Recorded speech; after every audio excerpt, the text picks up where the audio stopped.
नमस्कार, मैं मृदुला श्रीवास्तव सी न्यूज भारत में आपका स्वागत करती हूं। वक्त हो गया है न्यूज बुलेटिन का। बुलेटिन में खबरों की शुरुआत करेंगे और जानेंगे कहां एक शिक्षक की लापरवाही का मामला आया सामने, कहां 8 वर्ष बाद भी दहेज के लिए पति करता है पत्नी का उत्पीड़न, कहां फांसी के फंदे से लटका मिला प्रेमी जोड़ा। ऐसी ही तमाम खबरों पर आइए विस्तार से करते हैं चर्चा। बेमेतरा जिले में इन दिनों शिक्षा व्यवस्था अव्यवस्था में तब्दील हो गई है। कहीं तो शिक्षक समय पर नहीं आते तो कहीं शिक्षक की कमी से स्कूल जूझ रहा है। ऐसा ही एक शिक्षक की लापरवाही का मामला भी सामने आ गया है। साजा जनपद पंचायत क्षेत्र के अंतर्गत आने वाली ग्राम पंचायत माट्रा के सहायक ग्राम लोधी खपरी में संचालित प्राथमिक शाला में एक सहायक शिक्षक शंकर लाल वर्मा विगत दिनों से अपनी मनमानी और लापरवाही के चलते काफी ज्यादा परेशानियां खड़ी कर रहे हैं, जिसके कारण शिक्षक के खिलाफ ग्रामीणों में भारी आक्रोश देखने को मिल रहा है। 28 नवंबर यानी आज शिक्षक समय पर स्कूल नहीं पहुंचे तो ग्रामीणों ने स्कूल के मेन गेट पर ताला लगा दिया और जैसे ही तालाबंदी की सूचना शिक्षा विभाग के अधिकारियों को हुई तो आनंद फानंद में स्कूल पहुंचे। साजा बीईओ लीलाधर सिंह को ग्रामीणों ने शिक्षक की लापरवाही के बारे में विस्तार से बताया और बीईओ ने कहा कि शिक्षक को दूसरे स्कूल भेजा जाएगा, तब जाकर ग्रामीणों ने ताला खोला। ग्राम पंचायत माट्रा कासिर ग्राम लोधी खपरी में प्राइमरी स्कूल में शिक्षक शंकर लाल वर्मा के लापरवाही लेट से आने, रोज़ समय पर नहीं आने के कारण ग्रामीण जनों में अति आक्रोश था, जिसके कारण ग्रामीणों के द्वारा तालाबंदी की गई थी स्कूल में और विगत कई दिनों से इसको शाला से हटाने की मांग की जा रही है, जो कि अभी तक ये नहीं हुआ है। तो विशेष निवेदन है जिला शिक्षा अधिकारी से कि इनको यहाँ से हटाकर दूसरी जगह पदस्थ किया जाए और इसी कारण से स्कूल में तालाबंदी किया जाए। ग्रामीणों द्वारा बताया गया है कि शिक्षक विलम्ब से आते हैं। विलम्ब के से आने के कारण जो ग्रामीणों द्वारा आज स्कूल में तालाबंदी कर दी गई थी, तो हमारे जाने के बाद तालाबंदी तो खैर ताला खुल गया है और शिक्षक के विलम्ब से आने के जो कारण बताए गए थे, साथ ही उनके जल्दी चले जाने या थोड़ा रुकने और फिर चले जाने की शिकायत की गई थी ग्रामीणों द्वारा। तो इस संबंध में कार्रवाई करते हुए शिक्षक को अन्य स्कूल में व्यवस्थित किया जा रहा है। तो उसको सात्रांत किया गया कि पर्यांत किया गया है? आदेश प्रदान किया गया है सर। आदेश। बेमेतरा से सीनियर संवाददाता संजू जैन की रिपोर्ट। खबर बुलंदशहर से है, जहां एक महिला की शादी 8 साल पहले हिंदू रीति रिवाज के अनुसार की गई थी, जिसमें 7 लाख का कैश भी दिया गया था। उसके बावजूद अब हालात ऐसे हैं कि उसके पति और उसका देवर उसके साथ मारपीट करता है। बताया जा रहा है कि उसका देवर पहले भी जेल जा चुका है और उस पर बुरी नजर रखता है। उसके ससुराल वाले उसकी छोटी बहन पर भी बुरी नजर रखते हैं। केवल 20 रुपए के चक्कर में इस बार इतना झगड़ा हुआ कि बबीता को जान से मारने की कोशिश भी कर दी गई। मेरे साथ घटना ये हुई है, मेरे हस्बैंड ने, देवर ने, सास ने, ससुर ने, सबने मुझको मिलकर पीटा। मेरे चाकू मार रही और मुझे मारने का ऊपर। मैं मतलब एक किराएदार ने बचाई हूँ, मेरे बच्चे हैं उन्होंने बचाई। मेरे साथ बहुत ज़्यादा मारपीट करी है, ना मुझे रखना चाहता। वो किसी और से मतलब संबंध है उसके, ये बोलता कि मैं कोर्ट मैरिज करूँगा, मैं तुझे कतई नहीं रखूँगा। 1 से लाख तक ना तुझे ना तेरे बच्चे नहीं। क्या घटना हुई? घटना ये हुई है कि मेरे चाकू मारे हैं, बहुत मारपीट करी मेरे साथ। आज 100 नंबर की पुलिस मुझे उठा के लाई, 112 नंबर की, उसमें हॉस्पिटल में भर्ती करी हूँ। मेरी डॉक्टरी रिपोर्ट हुई है और उसमें मैं भर्ती भी रही हूँ। मेरी शाम छुट्टी हुई है और क्या चाहती हूँ कि मैं उनके लिए जो मेरे साथ करा है उनके साथ मतलब जो भी है जैसे कि सरकार करे, और मैं अपने घर जाना चाहती हूँ अपने बच्चे के साथ। और मैं कहाँ जाऊँ, बताओ कहाँ डोलूँ अपने बच्चे के, छोटे तो हैं नहीं। मैं अपने घर पे जाना चाहती हूँ। पुलिस कोई कार्रवाई नहीं कर रही, उधर से पैसे भरे हुए हैं, पुलिस बार बार हमें भगा देती है कि हाँ बताओ हम तुम्हारी कोई कार्रवाई नहीं कर रहे। नगर कोतवाली है, नगर कोतवाली है और अजय पाल दरोगा है, उसने पैसे भर रखे हैं और वो बार बार हमें भगा देता है वहाँ से कि तुम्हारी कोई कार्रवाई नहीं। बुलंदशहर से सीनियर संवाददाता नितिन सिंह राजपूत की रिपोर्ट। हरदोई में फांसी के फंदे पर लटके मिले प्रेमी युगल 1.5 साल से इनका अफेयर चल रहा था। अलग जाति होने के चलते परिवार शादी को राजी नहीं हुआ। घटना की सूचना पर पहुंची पुलिस ने दोनों के शवों को कब्जे में लेकर पोस्टमार्टम के लिए भेज दिया है और मामले की तफ्तीश में जुट गई है। ये ग्राम चंदेपुर खैराई है, थाना बेहटा गोकुल का। इसमें प्रातः एक लड़का एक लड़की कंधे से लटके हुए पाए गए हैं। एक लड़की के चाचा के घर में प्रेम संबंध का मामला लग रहा है। बॉडी पोस्टमार्टम के लिए भेज दी गई है और अग्रिम विधिक कार्रवाई की जाएगी पोस्टमार्टम रिपोर्ट के हिसाब से। हरदोई से सी न्यूज संवाददाता राशिद की रिपोर्ट। सोमवार को पट्टी तहसील के पूरे वंशीधर में बाबा धीरनाथ क्रिकेट प्रतियोगिता का आयोजन शुरू हुआ। प्रतियोगिता के अध्यक्ष कृष्ण नारायण पांडे और वरिष्ठ समाज सेवी नरेंद्र पांडे ने बताया कि क्षेत्र के क्रिकेट प्रेमी क्रिकेट के रोमांच का आनंद ले सकते हैं, वहीं क्रिकेट खेलने वाली टीमें आ सकती हैं। विजेता टीम को 21,000 रुपए नगद पुरस्कार तो उप विजेता को 11,000 रुपए का पुरस्कार रखा गया है। मैन ऑफ द मैच और मैन ऑफ द सीरीज के लिए आकर्षक पुरस्कार हैं। प्रतापगढ़ से सीनियर संवाददाता रोहित जायसवाल की रिपोर्ट। सूर्य नारायण जिले के भटगांव में SECL कर्मचारी फुलेश्वरी देवी के द्वारा आरोप लगाया गया कि नायब तहसीलदार भटगांव अमित केरकेट्टा के ऊपर यह आरोप लगाया गया कि एक पक्षी और बिना नोटिस जारी किए उनके निवासरत मकान को तोड़ दिया गया और यह आरोप तहसीलदार के ऊपर भी लगाया गया कि मकान तोड़ने के दौरान मकान में ताला बंद था और घर का कोई सदस्य वहां मौजूद नहीं था और उनकी अलमीरा से कुछ गहने और कुछ नकदी भी गायब कर लिए गए हैं। अतिक्रमण को हटाया गया था, उसे विस्तार रूप से एक बार बताएंगे, जिसकी की मालकिन फुलेश्वरी देवी। आवेदक नंदलाल वगैरह के द्वारा एक आवेदन न्यायालय नायब तहसीलदार भटगांव में दिया गया था कि फुलेश्वरी द्वारा उनके स्वामित्व की भूमि खसरा नंबर 3 पर अनधिकृत रूप से निर्माण कार्य किया जा रहा है। उनके आवेदन पर न्यायालय द्वारा प्रकरण प्रारंभ किया गया था और साथ ही साथ हल्का पटवारी से रिपोर्ट लिया गया था इस संबंध में कि निर्माण कार्य किया जा रहा है कि नहीं। हल्का पटवारी ने अपने प्रतिवेदन में प्रतिवेदित किया था कि आवेदिका अपनी वाद भूमि जो उसने क्रय किया था खसरा नंबर 5, उनके स्थान पर वो खसरा नंबर 3 था जो कि नंदलाल वगैरह की भूमि थी, उस पर निर्माण कार्य कर रही थी। तो न्यायालय के तत्कालिक पीठासीन माधवेंद्र द्वारा उस समय उस पर स्थगन दिया गया था। तो उन्होंने उस समय वर्तमान तत्कालिक तौर पर रोक दिया था, लेकिन उस स्थगन का पालन न करते हुए उन्होंने फिर से उस भूमि पर बनाना चालू करते हुए अपना निर्माण कार्य जारी रखा था। फिर न्यायालय द्वारा इसमें पूरी विधिवत कार्यवाही करते हुए उनके विरुद्ध में इसमें आदेश पारित किया था और फुलेश्वरी वगैरह के लिए बेदखली का आदेश जारी किया गया था। फिर क्योंकि इसमें आदेश हो चुका था, इसलिए मेरे द्वारा उस आदेश के परिपालन में आवेदक नंदलाल वगैरह को कब्जे दिलाने की कार्रवाई की गई। इसमें हमारे द्वारा 14 नवंबर को एक नोटिस दिया गया था फुलेश्वरी को लिए, जिसमें उनके जो परिवार के सदस्य उनके द्वारा उसे लेने से मना किया गया। तो वहाँ के पंचों के समक्ष उसके घर में चस्पा तामील की कार्रवाई 15 तारीख को कराई गई थी। उसके बाद हमारे पास पुलिस बल की कमी थी, इसलिए थाना प्रभारी से जब रिपोर्ट प्राप्त हुआ कि बल की अनुपलब्धता के कारण कार्रवाई को तो टालने का निवेदन किया गया था, तो उसके तारतम्य में हमने 17 तारीख को एक फिर से नोटिस जारी किया था, जिसे उन्होंने फिर से लेने से इनकार कर दिया। तो इसको भी पंचों के समक्ष कार्रवाई करते हुए क्योंकि लेने से इनकार किया तो अदम तामली में वो भी वापस आ गया था। फिर 22 तारीख को पुनः नोटिस जारी किया गया था। तो 22 तारीख को फुलेश्वरी घर में थी, वो नोटिस को रखी एक कॉपी, लेकिन उसकी रिसीव नहीं दी। तो हमारे जो तामील करता अधिकारी हैं उसको उसी के रूप में हमको नोटिस लेने से इनकार किया गया, कहते हुए वापस कर दिया। सर, इस पूरी कार्रवाई में फुलेश्वरी देवी के द्वारा एक नोटिस को लेकर एक पूरा उसको मुद्दा बनाया जा रहा है कि वो नोटिस हमें पूरा साफ समझ में नहीं आ रहा है। इस विषय में आप क्या कहेंगे?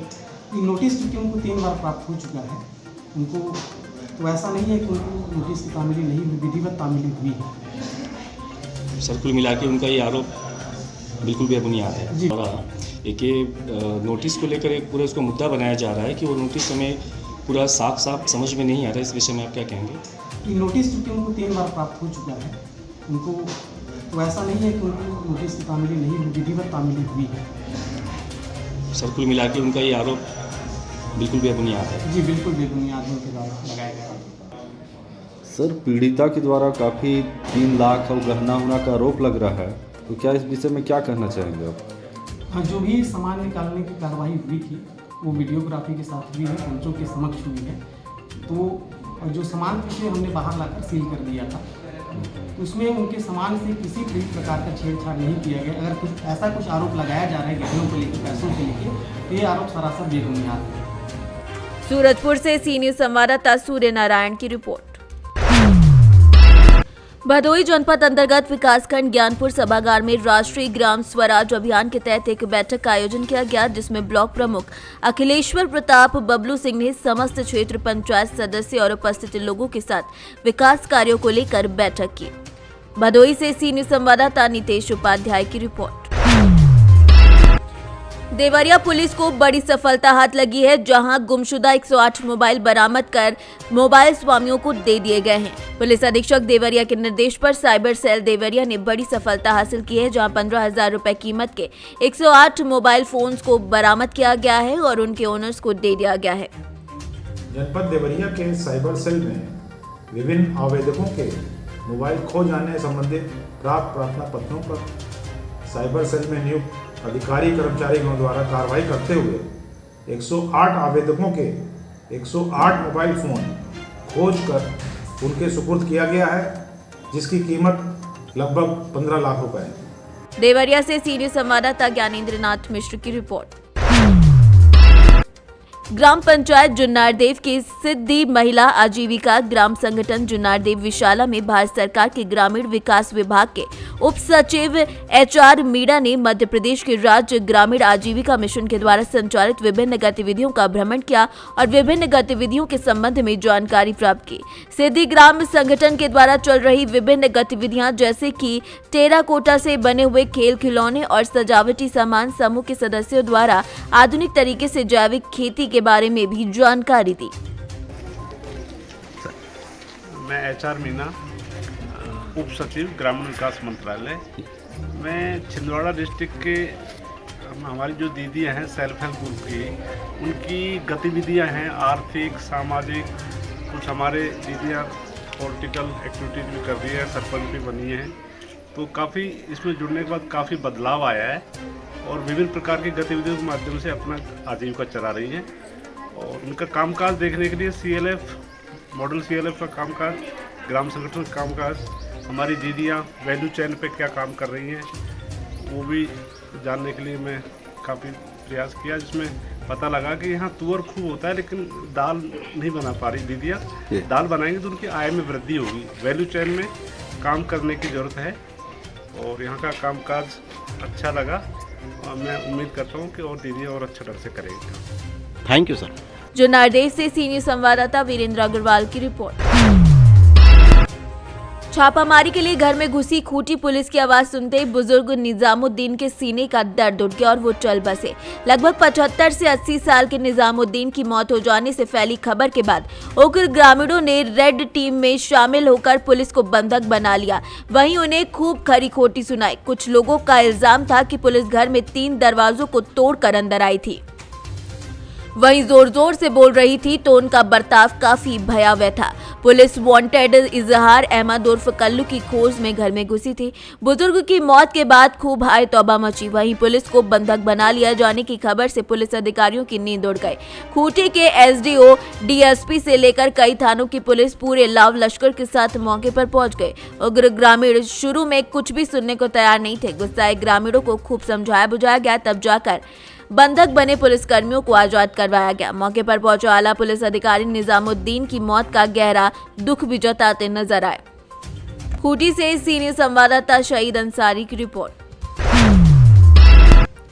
खाचरौद के समीप उपजेल और बंगलामुखी आश्रम क्षेत्र में बीती रात को ब्लास्टिंग की गई, जिससे बंगलामुखी आश्रम में दीवारों पर दरारें पड़ गई। बता दें कि खाचरौद क्षेत्र में पिछले साल भी इसी तरीके से बिना अनुमति के अवैध जेलेटिन ब्लास्टिंग का उपयोग किया गया था, जिसके चलते मडावदा गांव में युवक की जान तक चली गई थी।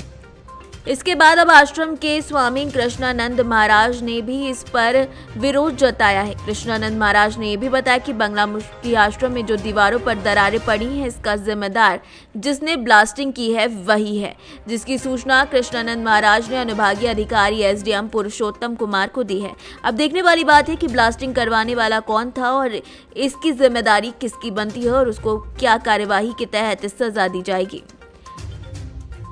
देखिए सर, रात को एक जोर से साउंड की आवाज़ आई थी। रात में तो हमने पता ही नहीं कर पाया कि ब्लास्ट कहाँ हुआ है। लेकिन हुआ ये कि सुबह जब 8:30 बजे के आसपास फिर सेकंड ब्लास्टिंग जब हुआ, तब हमें ज्ञात हुआ कि कोई 3 खेत छोड़ के कोई आदमी जो है ब्लास्टिंग करवा रहे हैं।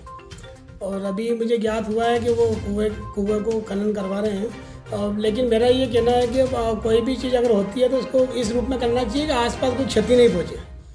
अब जैसे अब इन लोगों ने ये अभी जो कार्य किया है ईडी लगाने का, वो इतने बड़े रूप में ईडी लगाई है कि उससे पूरा आश्रम वाइब्रेट हुआ है।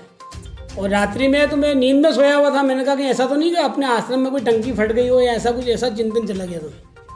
इसके उपरांत में आपने किसी वरिष्ठ अधिकारी से बात करने की कोशिश की या उनको संज्ञान में लाके दिया मामला की? हाँ, आज सुबह मैंने आदरणीय अनुभागीय अधिकारी महोदय SDM साहब को मैंने ये अभी बताया है, पूरी डिटेल्स की जानकारी उनको शेयर की है, किस प्रकार से उन लोगों ने ब्लास्टिंग किया और कितना विशाल धुआं भी उठा है वहाँ पे। तो एक भवंडर सा एक उठना, मतलब ये कितना बड़ा ब्लास्टिंग होगा कि तब जाके इतना जो है वो भवंडर धुएँ का दिख रहा है। मैंने उनको पूरी जानकारी दी है और मैं आशा करता हूँ कि वो इसका संज्ञान लेंगे।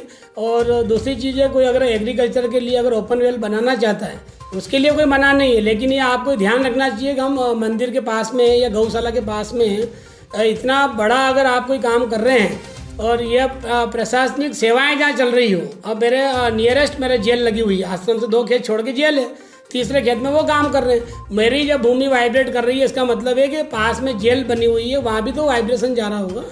और इस प्रकार से इनको ये अनुमति क्यों दी गई? और दूसरी चीज़ ये कि अगर आपको ब्लास्टिंग करना है तो आप डे में करें, दिन में करें। और ये कि अपने पड़ोसियों को संज्ञान में देना चाहिए कि हम ये ब्लास्ट करने वाले हैं, आप अलर्ट रहना। आपने हमें कोई जानकारी दी नहीं, सीधा आपने इतना बड़ा ब्लास्ट कर दिया और नाइट में भी कर दिया और सुबह 8:30 बजे भी आपने उसको कर दिया। तो ये बड़ा एक चिंतनीय विषय है।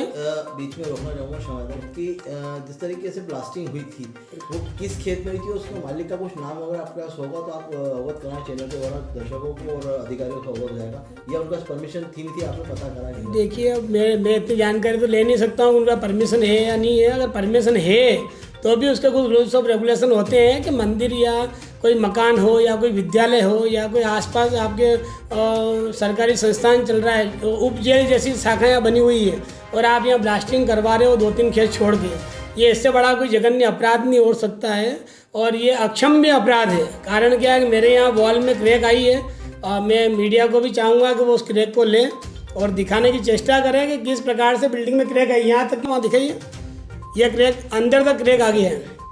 तो वैसी स्थिति में मैं चाहता हूँ इसका मालूम पड़ना चाहिए। अगर आप पानी का कुआं बनवा रहे हैं, हम उसका कोई विरोध नहीं करते, पानी का कुआं बनना चाहिए, लेकिन रूल्स ऑफ रेगुलेशन के तहत बनना चाहिए। ब्लास्टिंग कितनी कैपेसिटी का लगना चाहिए।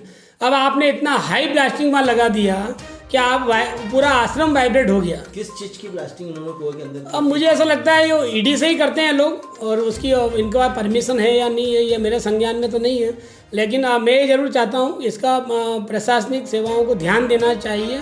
और इस ढंग से कोई आदमी ये कहे साहब मैं डबड़ी बना रहा हूँ, 2 बीघा लैंड को पूरा खोद के और ये षड्यंत्र पूर्वक इन्होंने पूरा रॉ मटेरियल वहाँ का बेच दिया और ये कह के बेच दिया कि हम डबड़ी बना रहे हैं। डबड़ी आप बनाइए, कोई आपत्ति नहीं है, लेकिन उसके भी कोई क्राइटेरिया होते हैं, कोई डेप्थ होती है, कोई डिपिंग होती है। जब चाहो जो आप ब्लास्टिंग कर दो और मार्केट में आप जो है भू माफिया टाइप वो मटेरियल बेच दो, ये जघन्य अपराध की श्रेणी में आता है। संज्ञान लेना चाहिए। माननीय अनुभागीय अधिकारी से मैं फिर निवेदन करता हूँ कि सख्ती से इस पर कार्रवाई की जाए। और 2-2 जेसीबी चल रही, 3-3 डंपर चल रहे हैं, तो ये कितना बड़ा एक अपराध है समाज के अंदर। और इस ढंग से जो मेरे अभी ये नुकसान हुआ है, जो क्रैक्स वगैरह आए हैं, इसकी भी भरपाई इन लोगों को करना पड़ेगी और शासन को संज्ञान लेना पड़ेगा। मैं पुनः एक बार निवेदन कर दूं, मुझे कुएं से कोई आपत्ति नहीं है, डबड़ी से कोई आपत्ति नहीं है, लेकिन मैं चाहता हूं 5 फीट 6 फीट की राड नहीं लगाते हुए 2 या 2.5 फीट की अगर राड लगाएंगे, इतना बड़ा ब्लास्टिंग नहीं करें, छोटा ब्लास्टिंग करके अपना काम निकाल ले, अपना कुआं बना ले, हमें कोई आपत्ति नहीं है। किस चीज़ की राड उसमें लगाई जाती है इससे ब्लास्टिंग होता है? वो आप एक्चुअली उसको क्या होता है, डायनामिक ये उड़ाने का जो इनका ईडी जो बनती है, ईडी के अंदर कुछ मसाला वगैरह इनका बारूद वगैरह लगा के वो सब्बल के द्वारा उसमें 5-6 फीट का होल करके उसमें उसको ईडी को छोड़ते हैं और ब्लास्ट करते हैं ताकि वो पत्थर टूट जाए। तो वो करें, कुछ भी करें, या कुआं बनाए, हमें कुएं से कोई लेना देना नहीं। हमें केवल लेना है कि शक्तिपीठ की दीवारों का जो नुकसान हुआ है, ये जो क्रैक हुए हैं, इसके लिए हम सख्त कार्रवाई करना चाहेंगे और इसको प्रशासनिक सेवाओं से हम कहना चाहते हैं। और ये षड्यंत्र पूर्वक जिस प्रकार से जेल परिधि के आसपास या शक्तिपीठ के आसपास 3 खेत छोड़ के कोई आदमी डबड़ी बना रहा है, कोई आदमी कुआं खोद रहा है, ये एक षड्यंत्र हो सकता है और इस प्रकार से नुकसान करने की इनकी साजिश है। इस पे ये लोग कामयाब कभी भी नहीं होंगे, चाहे वो कोई जेसीबी वाला हो, वो खनन ईडी लगाने वाला हो। मैं इन सबको सावधान कर देता हूँ, अपने अपने बोरी बिस्तर अवेरो और यहाँ से जाने की व्यवस्था करो, क्योंकि ये अव्यवस्था फैला के ये पब्लिक का पैसा है। पब्लिक के पैसों को आप ऐसे नुकसान में नहीं कर सकते। संस्थाएं होती है, किसी की निजी नहीं होती है। ये ट्रस्ट का मामला है, हम लोग इस पर मीटिंग बुला के भी अभी आगे संज्ञान लेंगे और बड़े रूप में लेंगे, सख्ती के साथ लेंगे, ताकि प्रशासनिक सेवाओं में भी अगर कहीं कमी लचीलापन नज़र आ रहा है उसका भी हम संज्ञान लेने की कोशिश करेंगे। कार्रवाई जारी रहेगी और पूरी आपको जानकारी दी जाएगी। उज्जैन से सी न्यूज़ संवाददाता सुरेश जाटवा की रिपोर्ट। फिलहाल के लिए इस न्यूज बुलेटिन में बस इतना ही। देश और दुनिया की तमाम खबरों को जानने के लिए देखते रहिए सी न्यूज़ भारत। हर खबर आपके साथ, आपके हाथ।